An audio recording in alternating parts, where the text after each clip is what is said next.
Operation ডেভিঙ্গোর একটা বিশেষ ভূমিকা আছে।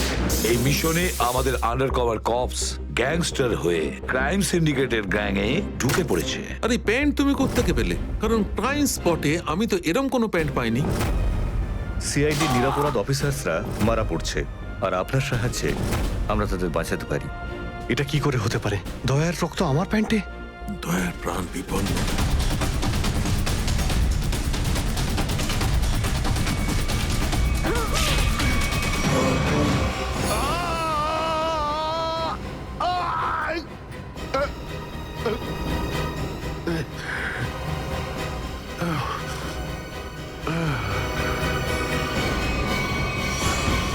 স্যার, শহরে যত টোল প্লাজা রয়েছে সব জায়গায় খোঁজ নিয়েছি। না তো এসিপি স্যারের খোঁজ পেয়েছি, আর না তো দয়া স্যারের। এসিপির খবর তো পাওয়া যায়নি, কিন্তু দয়ার খবর পাওয়া গেছে। জানতে পারা গেছে কোথায় ও? আগে কয়েকটা গুন্ডা ওকে উঠিয়ে নিয়ে কোথাও একটা বন্দি করে রেখেছে। ওর অবস্থা ভীষণই খারাপ। ইনি ডক্টর প্রমোদ। নমস্কার। গুন্ডারা জোর করে তুলে নিয়ে গেছিল। অ্যাকচুয়ালি দয়ার পিঠে গুলি লেগেছিল, যেটা গুন্ডারা এনাকে দিয়ে বার করিয়েছে। কে? দয়া স্যারের গুলি লেগেছে? হ্যাঁ। এখন দয়া কেমন আছে? ও বিপদ মুক্ত তো? কিছু বলতে পারবো না। আমি তো গুলিটা তো বের করেছি, কিন্তু ওখানকার পরিবেশ যেরকম কোনো রোগীর জন্য একদমই ভালো না। আপনার তো কিছু নিশ্চয়ই মনে আছে ডাক্তারবাবু। কোথায় গুন্ডাদের এই আটাটা? ওরা আমার চোখ দুটো বেঁধে দিয়েছিল, তাই আমি বলতে পারবো না কোথায় আছে। ওখানে গিয়ে তো কাপড় খুলে দিয়েছিল। ওখানে ওদের নিশ্চয়ই দেখেছেন। ওদের মুখটা মনে আছে আপনার? হ্যাঁ, দেখলে চিনতে পারবো। Very good. পঙ্কজ, স্কেচ আর্টিস্টকে ডাকো এক্ষুনি।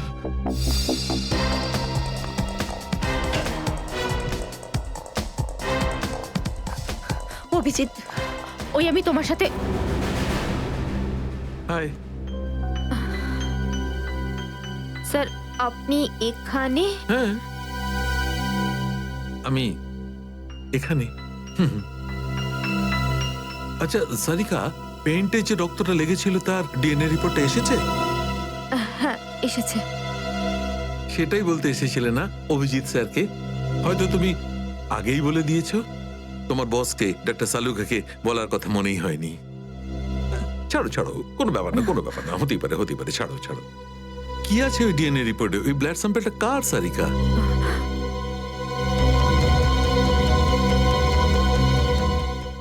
দয়া স্যারের। দয়ার? দয়ার? আচ্ছা, ওই প্যান্ট যার উপর এই রক্তটা লেগেছিল, ওই সেই প্যান্টটা কার?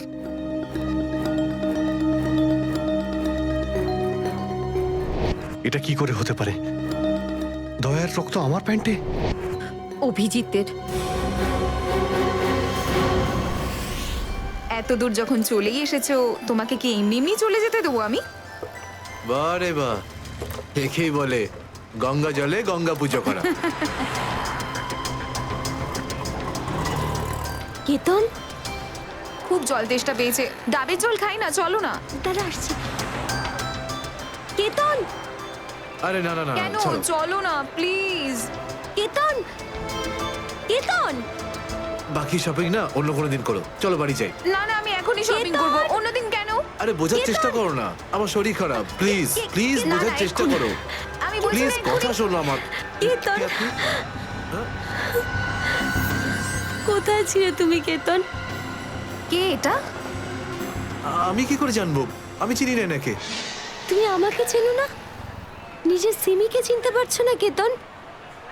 দেখুন দিদি, আপনি কিছু একটা ভুল করছেন। উনি কেতন নয়, উনি আমার স্বামী জয়। আমি আমার স্বামীকে চিনতে একটুও ভুল করিনি। এ আমার কেতনই। হয়তো আপনার স্বামীকেও ঠিক আমার মতনই দেখতে। আমার নাম তো জয়, জয় ধনকিশোর। এই দেখুন আমার ড্রাইভিং লাইসেন্স। তোমরা পুলিশরা এই ডুপ্লিকেট ড্রাইভিং লাইসেন্স ইজিলি বানাতে পারো, আমি সব জানি। কিন্তু তুমি এরকম কেন করছো? পুলিশ? দিদি, উনি উনি পুলিশে চাকরি করেন না, উনি তো একজন মার্কেটিং ম্যানেজার। ইনি মার্কেটিং ম্যানেজার নন, আমার স্বামী একজন পুলিশ অফিসার। 6 বছর আগে একটা ডিউটির জন্য গেছিল, আর আজ অবধি ফেরত আসেনি। 6 বছর আগে? হ্যাঁ। আপনাদের বিয়ে কবে হয়েছে? 5 বছর আগে। তুমি আমার উপর সন্দেহ করছো, তাও আবার একজন অপরিচিত মহিলার কথায়। চলো। কেতন, কেতন দাঁড়াও, কেতন।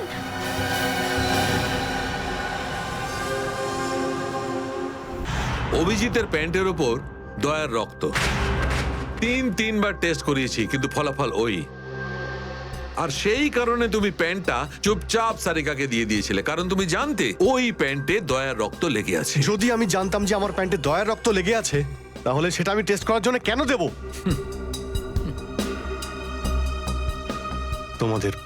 তোমাদের এটা মনে হচ্ছে না তো যে দয়ার এই অবস্থার জন্য আমিই দায়ী? আচ্ছা ঠিক আছে, মেনে নিলাম।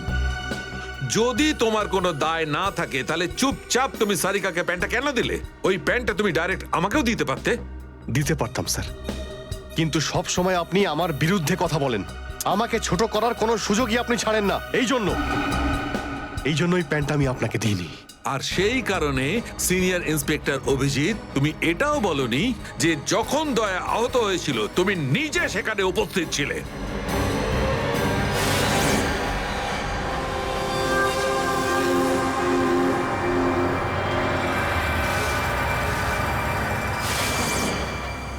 বলে দিতাম, যদি আমার মনে থাকতো।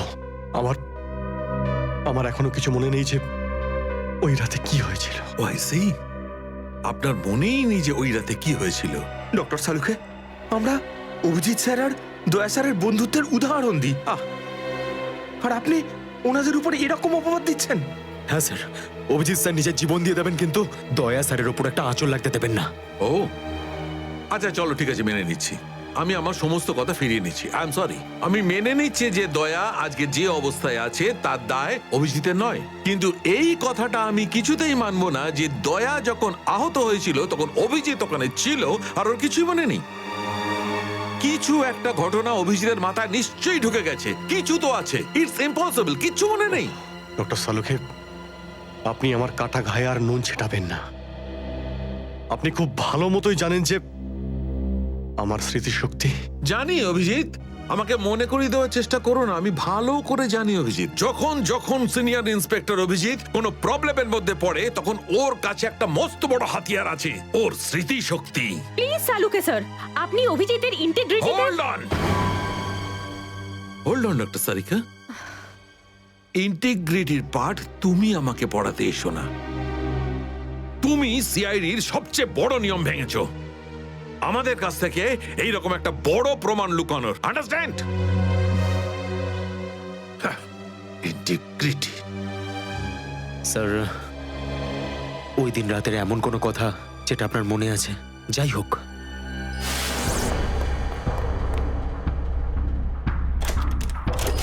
আমি তেজার পিছনে দৌড়াচ্ছিলাম। ও দৌড়ে গিয়ে গাড়িতে ওঠে, আর তারপর কেউ ওকে গুলি করে আর গাড়ির বাইরে ফেলে দেয়।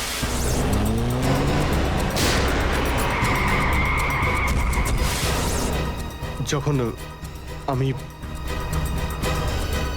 দৌড়ে গিয়ে তেজার লাশের কাছে যাই, তখন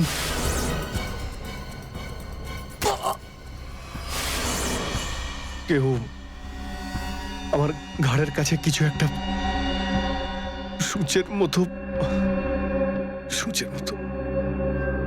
তারপর আমি অজ্ঞান হয়ে যাই। আর তার পরের দিন যখন আমার চোখ খোলে তখন আমি দেখলাম যে আমি রাস্তার পাশে পড়ে আছি। তার মধ্যে কি হয়েছে আমার কিচ্ছু মনে নেই। ঠিক আছে, কোনো ব্যাপার নয়। ওই রাতে এক্স্যাক্টলি কি হয়েছিল সেটা জানা যাবে এই গুলিটার মারফত। এটা সেই গুলিটা যেটা দয়ার পিঠ থেকে বার করেছিলেন ডক্টর প্রমোদ। আর এই গুলিটার ব্যালিস্টিক রিপোর্ট থেকেই বার করা যাবে যে আসলে এই গুলিটা কার বন্দুক থেকে ছোড়া হয়েছিল।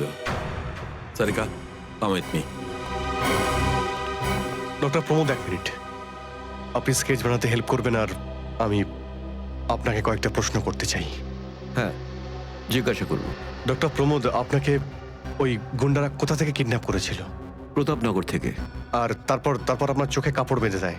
আগে ওর পরে গাড়িতে বসে ওদের আড্ডায় নিয়ে যায়। আড্ডায়?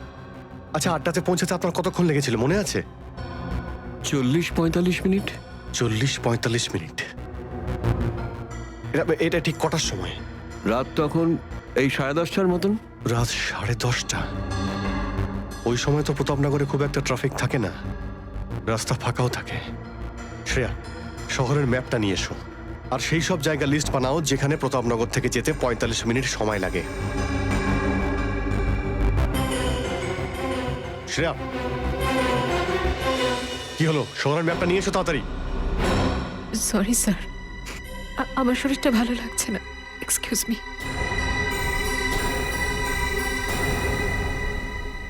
I can't believe this Maya. তুমি নিজের স্বামীর কথা বিশ্বাস করছো না, একজন অপরিচিত মহিলার কথা বিশ্বাস করছো তুমি। একটা মেয়ে অন্য একটা মেয়ের চোখের দিকে তাকালেই বুঝতে পারে যে সে সত্যি বলছে না মিথ্যে। আর ওর চোখে সত্যিটা ছিল, ওর চোখে জল মিথ্যে বলছিল না। মায়া, মায়া তুমি ওর কথায় বিশ্বাস করছো চোখের জল দেখে, আর তুমি আমাকে সন্দেহ করছো। সত্যিটা বলো, বলো সত্যি করে যে কতগুলো বউ আছে তোমার, বলো আমাকে জয়। আরে আমি তো একটা সামলাতে পারছি না, আবার অন্য কোথায় আনবো? সে তো তোমার কপাল ভালো যে মার্কেটে আজ তোমার সত্যিটা জানতে পারলাম, না হলে সারা মায়া- জীবন আমি এটাই ভেবে যেতাম যে তুমি আমাকে ভালোবাসো। হ্যাঁ মায়া, এটা সত্যি যে আমি শুধুমাত্র তোমাকেই ভালোবাসি মায়া।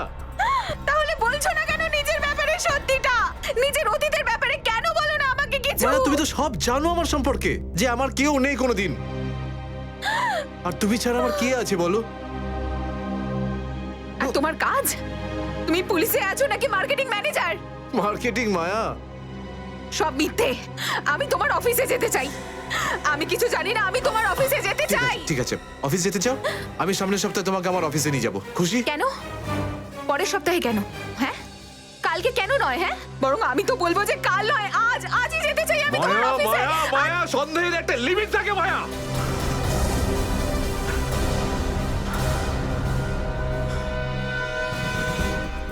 ঠিক আছে মায়া, আই এম সরি মায়া, আমি তোমাকে অফিসে নিয়ে যাবো।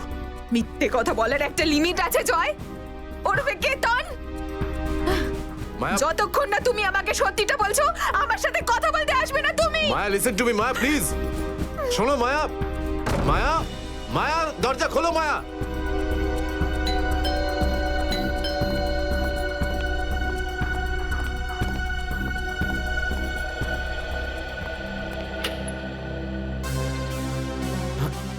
আপনি?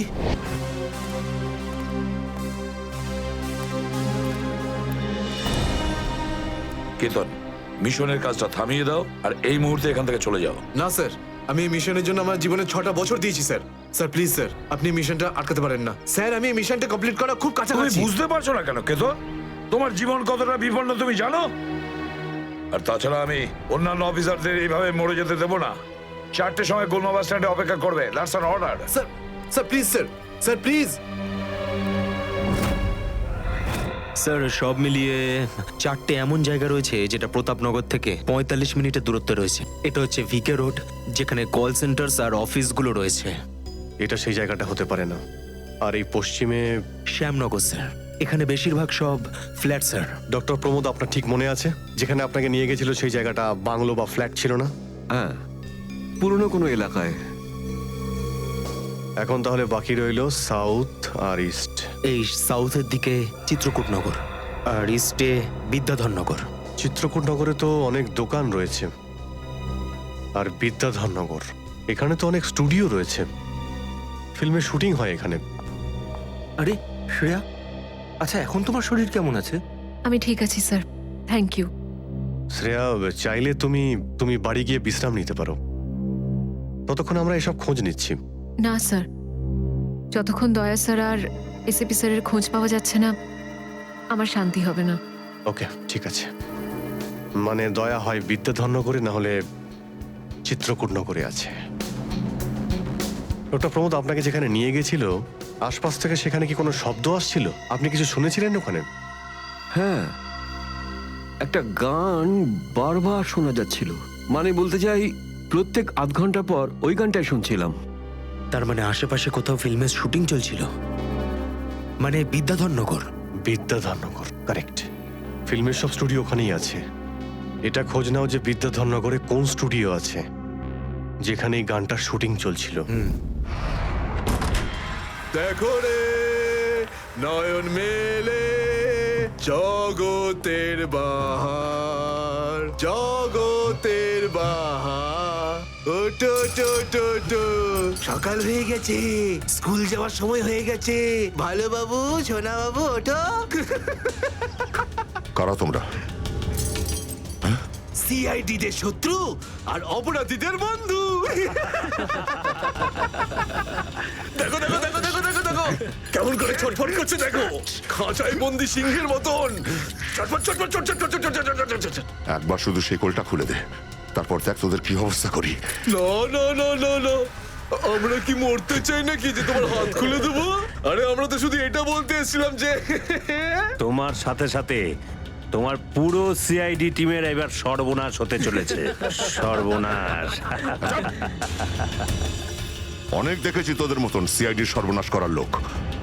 আজ তারা কোথায় আছে কেউ সেটা জানে না। তুমি আমাদের এতটা বোকা আর দুর্বল ভাবতে যেও না, কারণ আমাদের বস এত চালাক, এতটাই চালাক যে সিআইডির ছায়াও ওর কাছে পৌঁছাতে পারবে না। আমার কথা শোন, গিয়ে তোর বসকে বলে দে কাউন্ট ডাউন শুরু করে দেয় যেন ও বাঁচবে না আর, বাঁচবে না আরো। কি ব্যাপার তোমাদের ভাই, তোমাদের এই সিআইডি অফিসারদের এই ব্যাপারটা আমার দারুণ ভালো লাগে। মৃত্যুর মুখে বসেও ডায়লগ মারতে ছাড়ো না তোমরা। দয়া, তোমার সঙ্গে দেখা করে খুব ভালো লাগলো। Good bye.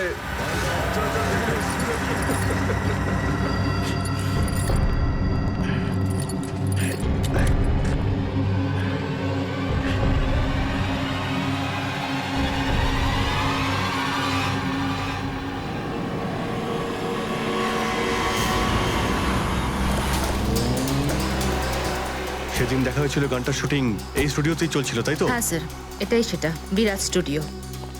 দয়াকে এখানেই হয়তো কোথাও রেখেছে।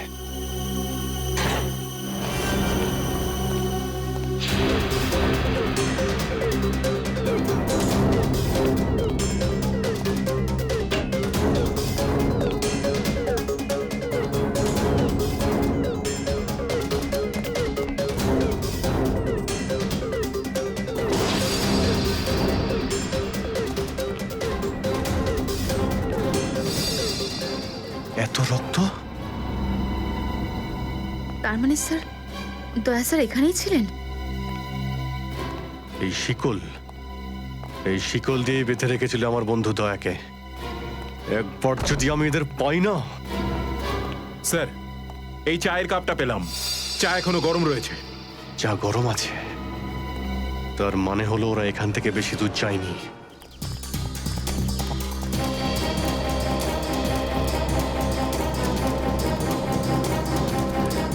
স্যার মনে হচ্ছে এখানে কিছু হয়েছে।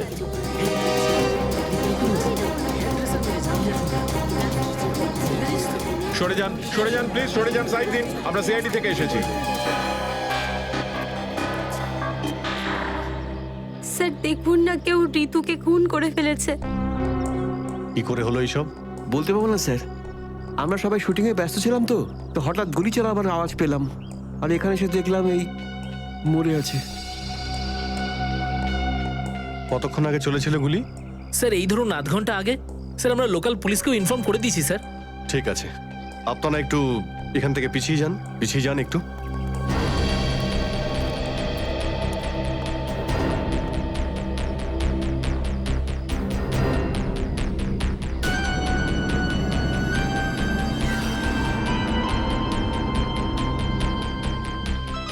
গুলি বেরিয়ে গেছে মাথা থেকে। গুলি লাগা 2 সেকেন্ডের মধ্যেই বেচারি মারা গেছে। গুলি লাগার পরেই এফোড় ওপড় হয়ে গেছে।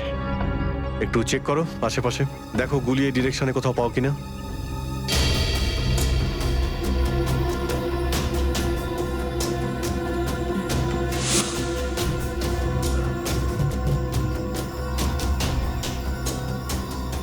এই বিচারি এইভাবে এখানে বসেছিল, পিছন থেকে কেউ গুলি করলো আর এইভাবে উল্টে পড়ে যায়।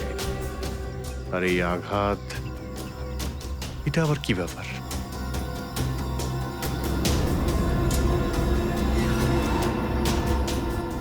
উইক পড়েছিল মেয়েটা।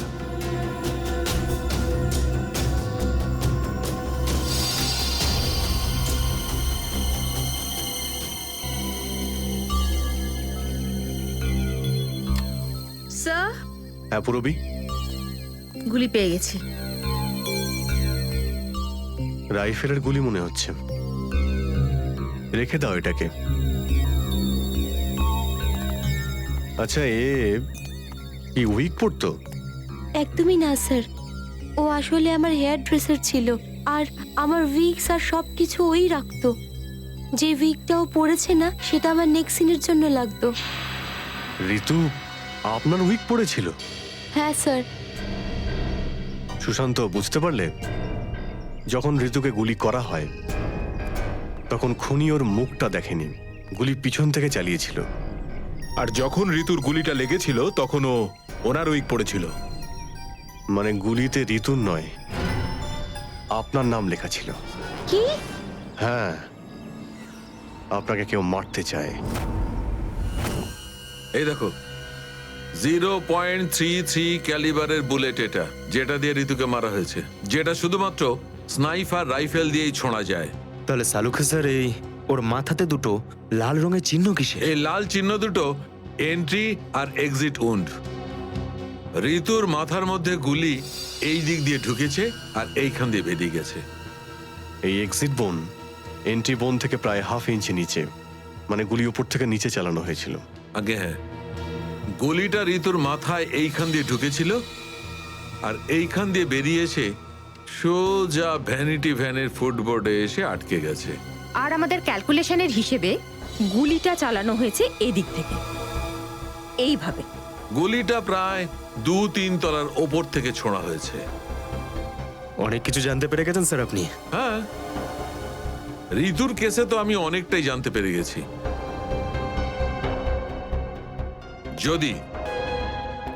যদি আমি এইটা জানতে পারতাম যে দয়া আর আমার অন্যান্য অফিসারদের মধ্যে কি হয়েছিল,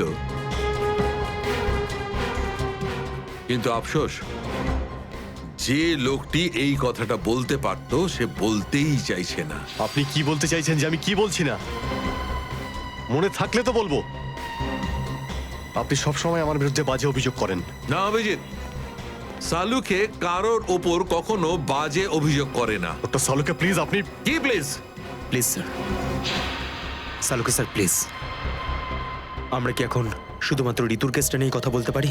ঋতুর কেসে আমি যতটা জানতে পেরেছি আমি সবটাই বলে দিয়েছি। ব্যাস, এখন আমার অপেক্ষা শুধুমাত্র একটা প্রমাণের জন্য, যা দিয়ে আমি জানতে পারবো দয়ার সঙ্গে কি ঘটেছিল। That's it. দেখলে, এই জন্য আমি তোমাকে বলেছিলাম যে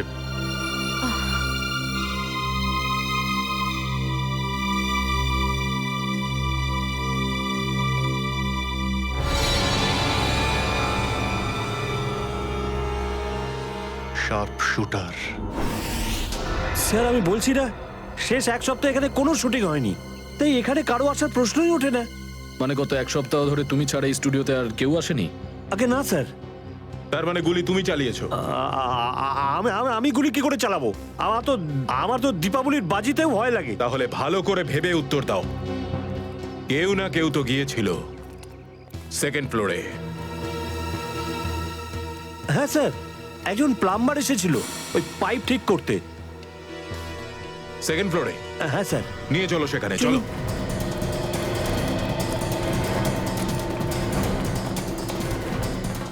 কোন দিকে? এই দিকে।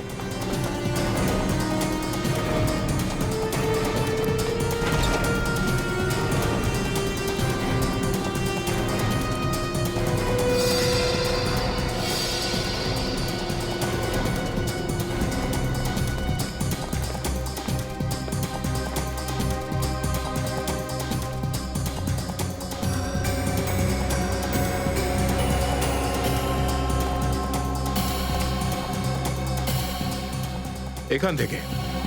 ঋতু ওখানে ছিল আর শার্প শুটার গুলি সম্ভবত এখান থেকেই চালিয়েছে।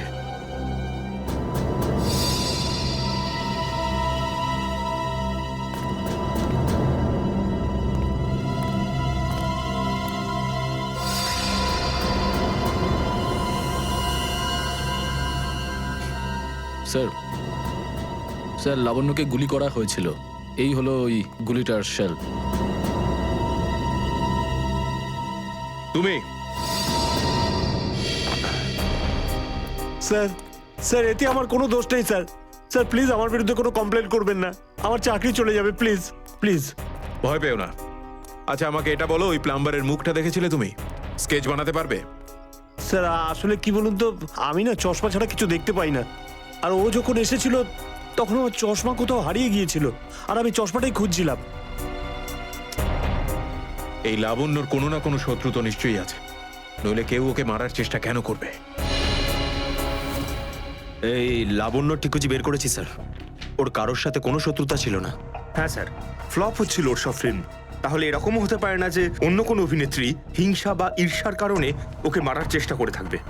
লাবণ্য খুব বড় লোক নয় যে টাকা পয়সার জন্য ওর উপরে কেউ হামলা করবে। স্যার হতে পারে সত্যি এই গুলিটা ঋতুর উপরে চালানো হয়েছে, লাবণ্যের উপর নয়। আচ্ছা, তোমরা কি ঋতুর ব্যাপারে ইনফরমেশন বের করেছো? হ্যাঁ স্যার, ঋতুরও কারোর সাথে কোনো শত্রুতা ছিল না। এমন কোনো না কোনো ব্যাপার আছে যা আমরা ঠিকমতো দেখতে পাচ্ছি না। এই লাবণ্যের যে আর্টিকেলগুলো আমরা পেয়েছি, এর মধ্যে কোনো না কোনো ব্যাপার নিশ্চয়ই আমরা পাবো যার সঙ্গে কেসের কোনো না কোনো সম্পর্ক আছে। স্যার স্যার এটা 3 দিন পুরনো পেপার। এতে নিউজ আছে যে লাবণ্য জিনিসপত্র চুরি হয়েছিল ব্লু ইভ রিসর্ট থেকে। লাবণ্যের জিনিসপত্র চুরি হয়েছিল ব্লু ইভ রিসর্ট থেকে?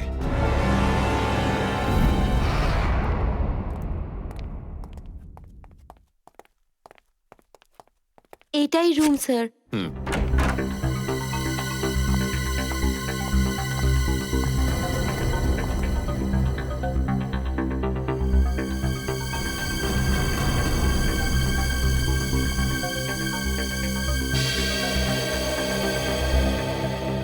এই ঘর থেকেই আপনার জিনিসপত্র চুরি হয়েছিল?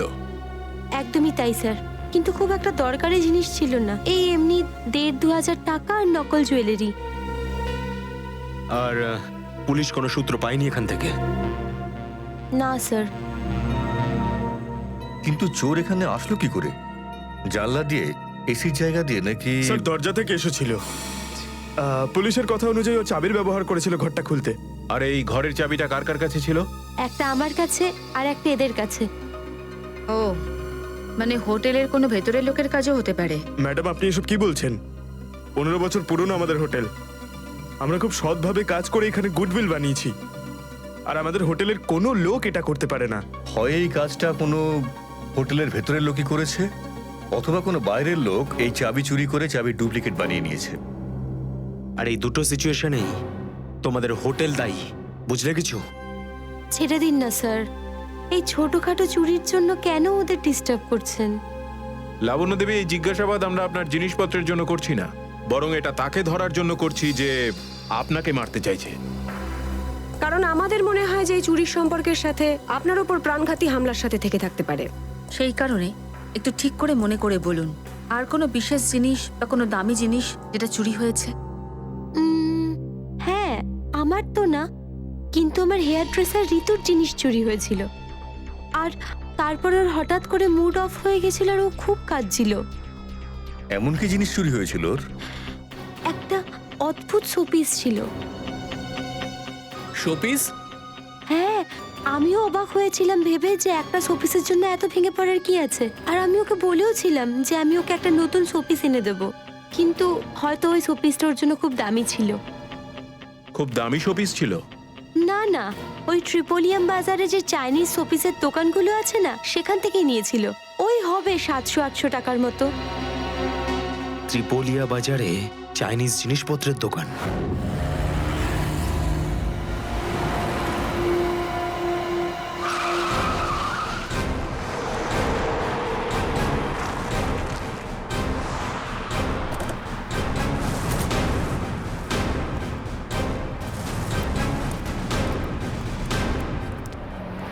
সিআইডি।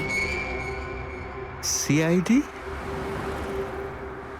একটা খুনের ব্যাপারে আপনার থেকে কিছু জানতে চাই। খুন? কার খুন হলো আবার? এর নাম ঋতু, ফিল্ম ইন্ডাস্ট্রিতে হেয়ার ড্রেসারের কাজ করে। কিছু মনে পড়লো? আমি তো একে কোনোদিন দেখিনি। গত শনিবারে আপনার দোকানে এসেছিল, ও একটা মূর্তি কিনেছিল। এই অনেকটা এরকম ছিল। শনিবার তো আমি ছুটিতে ছিলাম। হ্যাঁ, সুশান্ত দোকানটা দেখছিল। কি সুশান্ত? তুমি দেখেছো মেয়েটাকে? হতে পারে এখানে এসেছিলেন। শনিবারের দিনটা খুব বিজি দিন থাকে, অনেক লোক আসে। কিছু মনে পড়ছে না। আচ্ছা, আমাকে এই মূর্তিটা দেখাও তো। ওই মূর্তিটাও।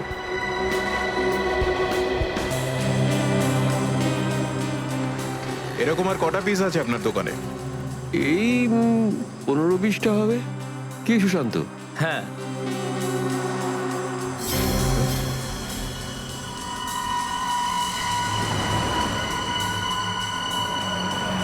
ওখানে ওই দুটো বক্সে ক্রস চিহ্ন দেওয়া কেন?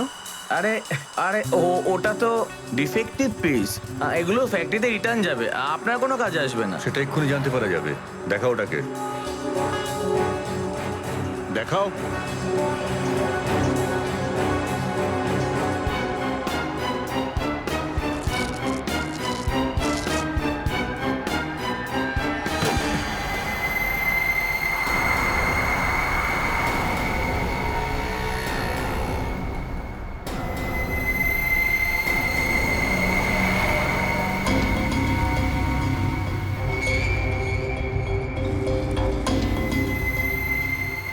তো এসব ড্রাগসের ব্যাপার।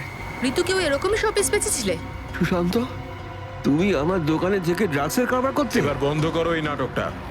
অ্যারেস্ট করো এই দুজনকে। আসুন। স্যার, আমি কিছু করিনি, স্যার। পরে দেখছি। স্যার, আমি কিছু করিনি। শুনুন স্যার, চল, তোকে বোঝাচ্ছি, তোকে বোঝাচ্ছি, চল স্যার আমি কিছু করিনি স্যার। চল।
সুশান্ত, কে করলো এটা?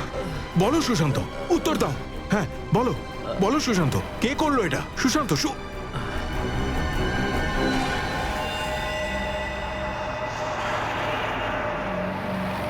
হি ইজ ডেড। স্যার এটুকু তো নিশ্চিত ঋতুর মৃত্যুর সম্পর্ক এই ড্রাগ স্মাগলিং এর সঙ্গে রয়েছে। হ্যাঁ পুরবি, কিন্তু এই ড্রাগসের র্যাকেটের পিছনে কারা আছে?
ব্যাপার স্যার, এত আর্জেন্ট ডাকলেন? জয়, তোমার জীবনে ঝুঁকি আছে। তোমাদের মতন অফিসারদের ব্যাপারে ওরা জেনে গেছে, আর ওরা একের পর এক মেরে ফেলছে। এটা কি করে হতে পারে স্যার? আমাদের ব্যাপারে কে কাকে কি বলবে? সেটাই তো বুঝে উঠতে পারছি না, সেটারই তো খোঁজ নিতে হবে। তুমি একটা কাজ করো, এটার মধ্যে ভোপাল যাওয়ার টিকিট আর 10,000 টাকা রয়েছে। তাড়াতাড়ি এখান থেকে চলে যাও, যাও তাড়াতাড়ি বেরিয়ে পড়ো। জয়, জয় কি হয়েছে? জয়, জয়,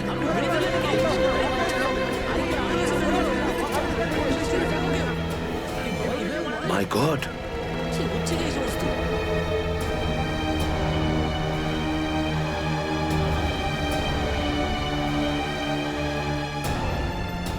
আরো একজন আন্ডার কভার কপ মারা গেল, আরো একজন সিআইডি অফিসার মারা গেল, কিন্তু আমি ওকে বাঁচাতে পারলাম না।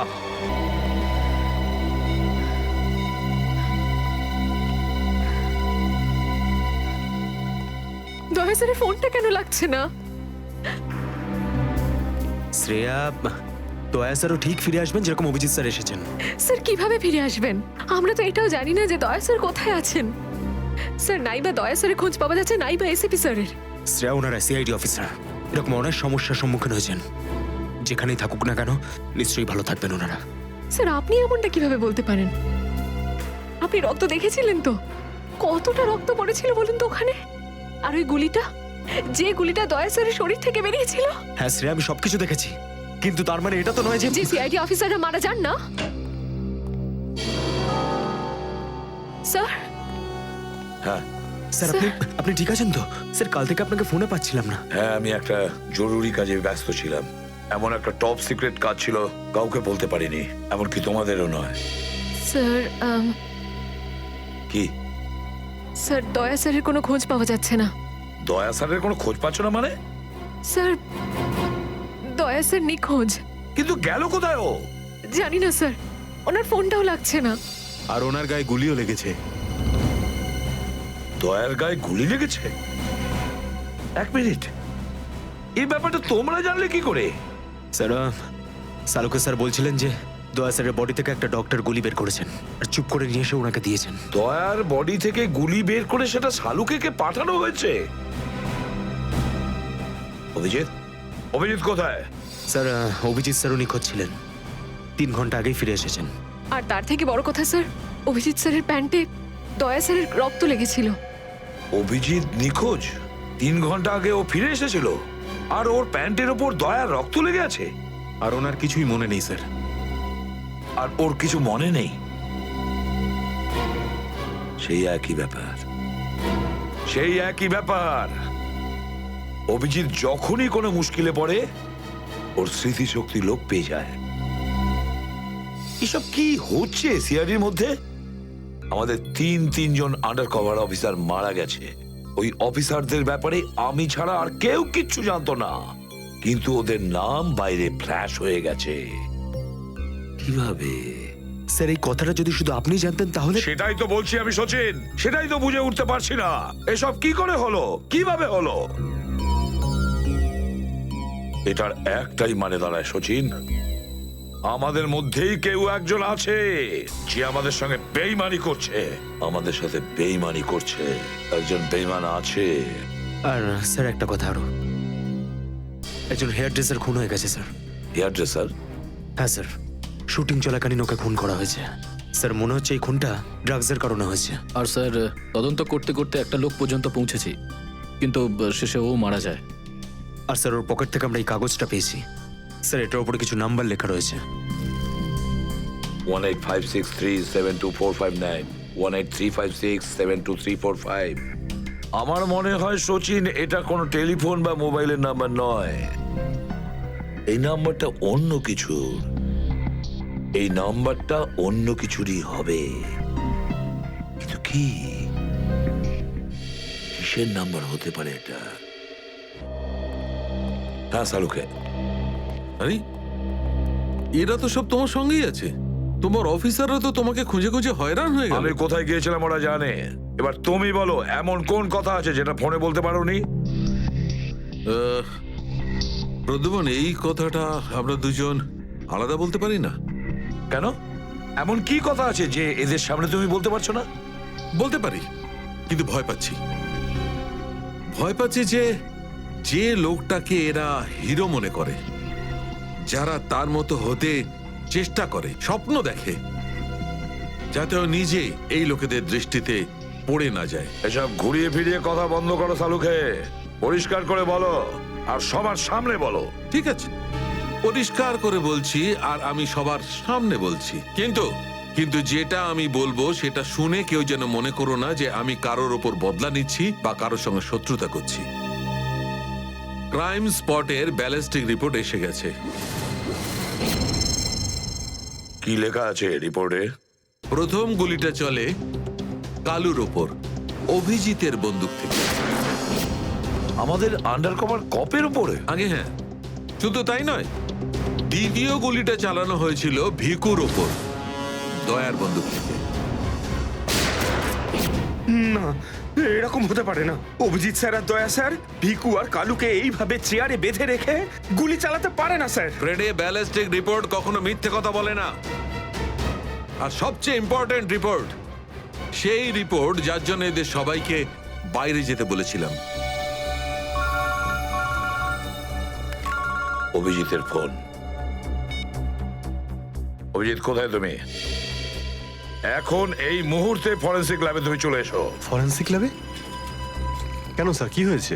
অভিজিৎ, তুমি কাল্লুকে গুলি চালিয়েছো? কাল্লুকে গুলি আমি? আর স্যার, ওকে আমি কেন গুলি করতে যাব? অভিজিৎ, তুমি এই মুহূর্তে ফরেনসিক ল্যাবে চলে এসো, and that's an order. Sir, এই কথাটা শুনে আপনি যতটা অবাক হয়েছেন ততটা আমিও অবাক হয়েছি। আর যতক্ষণ আমি এটা না জানছি যে ওই রাতে কি হয়েছিল, আমি আসবো না। তাহলে কি তুমি আমার বিরুদ্ধে যাবে? স্যার, আমি আপনার বিরুদ্ধে যাচ্ছি না স্যার। আমি সেটাই করছি যেটা আপনি আমাদের শিখিয়েছিলেন, সিআইডির ডিউটি স্যার। অভিজিৎ, ও না করে দিল। আপনার অনেস্ট, ব্রিলিয়েন্ট, ইন্টেলিজেন্ট অফিসার আপনার অর্ডার ক্যারি আউট করতে না করে দিল এসিপি সাহেব। আমি জানতাম প্রদ্যুমন, এই অভিজিৎ একদিন না একদিন পুরো সিআইডি টিমের জন্য সেই মাছই প্রমাণিত হবে যে সমস্ত পুকুরটাকে নষ্ট করে দেয়। এই অভিজিতের কারণে আমাদের পুরো সিআইডি টিমের বদনাম হয়ে যাচ্ছে। কলঙ্ক একটা। এই অভিজিৎ সিআইডি টিমের একটা বড় বোঝা, একটা কলঙ্ক। অনেক হয়েছে স্যার, বন্ধ করুন এসব। আর কি উল্টোপাল্টা বলবেন ওর নামে? আমি বন্ধ করব? আমি তো বন্ধ করে দেবো সারিকা, কিন্তু এই রিপোর্ট, এইটার কি করবে? এইটা চুপ করে থাকবে না সারিকা, এইটা সত্যি কথা বলবে বস। জানো এই রিপোর্টে কি আছে? কি আছে ওই রিপোর্টে? দয়ার উপর গুলি কে চালিয়েছে, কে মেরেছে সালুকে, কে করেছে গুলিটা? প্রদ্যুমন, দয়ার উপর গুলি তোমার honest, brilliant, intelligent officer Abhijit চালিয়েছে। কি?